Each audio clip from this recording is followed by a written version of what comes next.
beautiful event has become a highlight for us as we come together to learn, to grow, and unlock the boundless opportunities of I Am Worldwide has to offer. This year's theme is all about growth and empowerment, which is why events like this are at the heart of our success.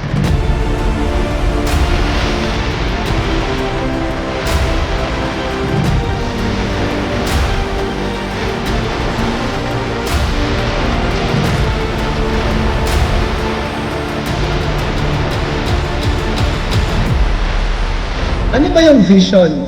Ito yung your ability to see the invisible and believe that it is possible. Ang tao daw dapat merong vision. Kasi pag walang vision, walang progress. Naniniwala ba kayo na bibigyan po tayo ng ating Panginoon ng treasure? But the question is, are we focusing on that which is permanent or that which is temporary? I am worldwide! Whoa! I am worldwide! I am worldwide school of wisdom. Let's go! Pag in-apply daw natin yung katotohanan, hindi daw tayo mapapahamak sa buhay. Lagi po natin tandaan, lahat nagsisimula sa sarili natin. Be in health, just as your soul. Responsibility mo ang katawan mo.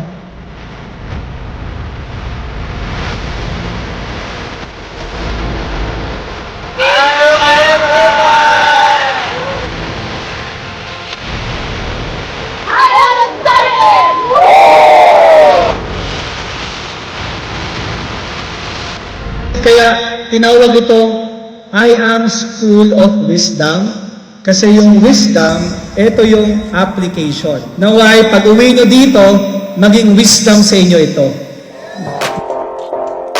I am worldwide school of wisdom. Katulad ninyo, nag-start lang din ako na mangarap.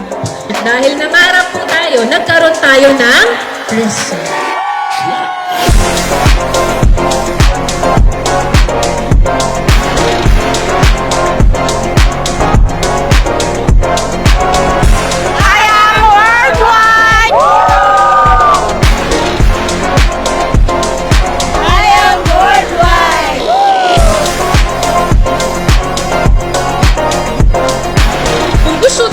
Ng greater things, kailangan daw, we need to make sacrifices in the present. Para mangyari yon, kailangan natin ng tamang disiplina. Madali lang naman kailangan lang po marunong tayong mag-share. Kailangan lang po laging may nakakakita na ginagamit natin yung produkto. Hindi lang tayo bebenta ng produkto para kumita ng pera. We should always be an ambassador to change lives of the people for the better. That's why I choose I Am Worldwide every day. A lot of people, they want a road to success like that flat line. Hindi na naintindihan na in order for us to be successful, God needs to mold us. If you are persistent, you will get it. If you are consistent, you will keep it.